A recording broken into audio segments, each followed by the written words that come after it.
ایک عرصے سے پشتونوں کی تاریخ اور قومیت کے حوالے سے جھوٹے پروپیگنڈے پھیلائے جا رہے ہیں۔ کبھی پختونوں کو افغانی کہا جاتا ہے تو کبھی افغانستان کو پختونوں کا مرکز اور ترجمان بتایا جاتا ہے۔ پختونوں کا اصل مرکز کہاں ہے؟ افغانستان کی اصل تاریخ اور حقیقت کیا ہے؟ پختونوں اور افغانوں میں کیا فرق ہے؟ افغانیت کس چیز کا نام ہے اور موجودہ افغانستان کیسے وجود میں آیا؟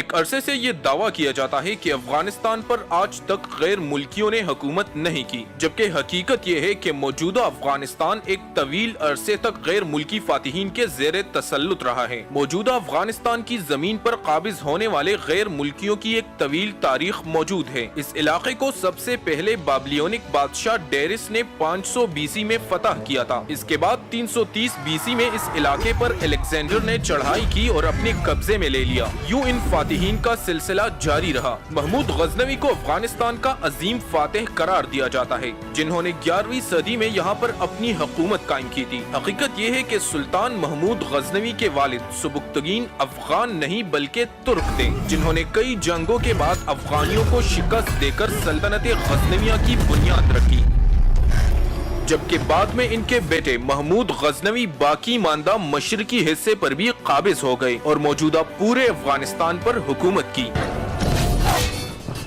اس کے بعد 13ویں صدی میں منگولوں نے موجودہ افغانستان پر حملہ کر دیا۔ چنگیز خان کی فوج نے ہزاروں لوگوں کو کابل، قندھار اور جلال آباد میں قتل کیا۔ اس کے بعد ترکن نسل خلجی اور تغلق، اسی طرح سکھ اور دیگر فاتحین موجودہ افغانستان پر حکومت کرتے چلے آئے۔ اس وقت افغانستان کا بانی اور یہاں کے سب سے طاقتور حکمران احمد شاہ ابدالی کو کہا جاتا ہے، لیکن در حقیقت موجودہ افغانستان کے اس بانی کا تعلق پاکستان کے علاقے ملتان سے تھا۔ احمد شاہ ابدالی کسی قوم یا فرقے کی تفریق کے بغیر اس خطے کے مسلمانوں کی تاریخ کے عظیم حکمران تھے۔ احمد شاہ ابدالی نے 17ویں صدی میں درانی سلطنت قائم کی، جس میں موجودہ افغانستان کے علاوہ کشمیر سمیت پورا پاکستان اور مشرقی ایران کے حصے بھی شامل تھے۔ احمد شاہ ابدالی کے 25 سالہ دور میں افغانستان کا کوئی وجود نہیں تھا اور احمد شاہ ابدالی امیر خراسان کہلاتے تھے۔ اس کے بعد 1800 کے اوائل میں موجودہ افغانستان میں کٹ پتلی حکمران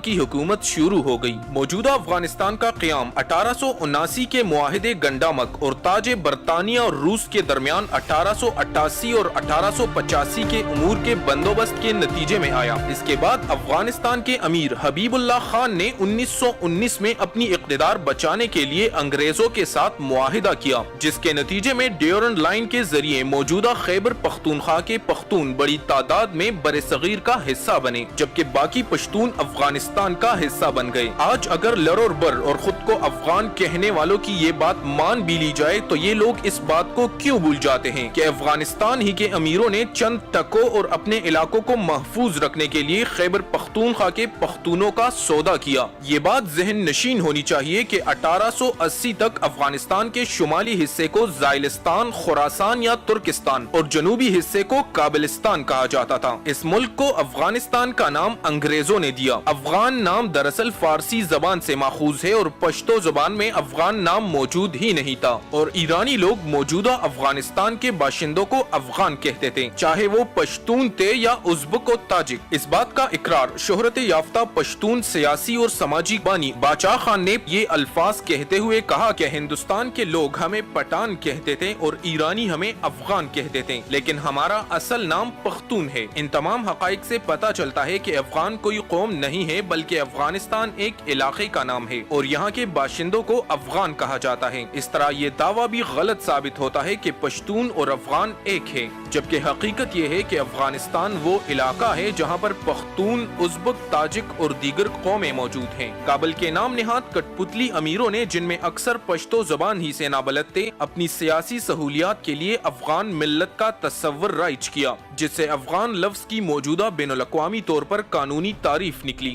جس کے تحت نسل یا زبان سے قطع نظر موجودہ افغانستان کا ہر شہری افغان کہلایا جائے گا۔ یہی وجہ ہے کہ سرکاری طور پر پشتونوں کے لیے ملت کے خانے میں افغان لکھا جاتا ہے۔ اس حساب سے افغانستان کے پشتون ملت افغان کے ایسے ہی شہری ہیں جیسے خیبر پختونخوا کے پشتون پاکستان کے شہری ہیں۔ یہاں یہ بات بھی واضح ہونی چاہیے کہ پاکستان میں موجود پشتونوں کی تعداد افغانستان میں موجود پشتونوں سے کہیں زیادہ ہے۔ اس وقت پاکستان میں پشتونوں کی تعداد تقریباً 4 کروڑ 25 لاکھ ہے، جبکہ افغانستان میں تقریباً 1 کروڑ 53 لاکھ پشتون موجود ہیں۔ اسی طرح پشتونوں میں جتنے بھی نمایاں شخصیات گزری ہیں ان کا تعلق موجودہ افغانستان کے بجائے پاکستان کے صوبے خیبر پختونخوا سے تھا۔ پشتو ادب کو اصل ترقی اور فروغ خوشحال خان خٹک، عبد الرحمان بابا، غنی خان بابا، امیر حمزہ شنواری اور ان جیسے دیگر شخصیات نے دی جو خیبر پختونخوا سے تعلق رکھتے تھے۔ حتیٰ کہ اس وقت پشاور بھی پشتونوں کے تجارت کا واحد مرکز تھا، جس سے ثابت ہوتا ہے کہ ہمیشہ سے پختونوں کا اصل مرکز موجودہ خیبر پختونخوا رہا ہے، جو قیام پاکستان کے بعد مملکت خداداد پاکستان کا صوبہ بن گیا، جبکہ افغانستان محض ایک علاقے کا نام ہے جس میں مٹھی بھر پشتون اور دیگر قومیں آباد ہیں۔ ان مستند اور تاریخی حقائق سے ایک طرف تو افغانوں کے 5000 سالہ تاریخ والے معروف قابلی ڈکوسلے کی پول کھل گئی، تو دوسری طرف پختون کا افغان ہونے کے جھوٹے عقیدے کی اصلیت بھی سامنے آ گئی، اور یہ واضح ہو گیا کہ افغانستان محض ایک ملک کا نام ہے جس میں ازبک، تاجک، ترکمن اور پختون قومیں آباد ہیں، اور یہ کہ پختون قوم کا اصل مرکز اور قوت خیبر پختونخوا رہا ہے، اور تقسیم ہند کے بعد پختون اسلامی جمہوریہ پاکستان کے باشندے بن گئے، اور خیبر پختونخوا اس ملک کا ایک خود مختار صوبہ بن گیا، اور انشاءاللہ تا دم قیامت رہے گا۔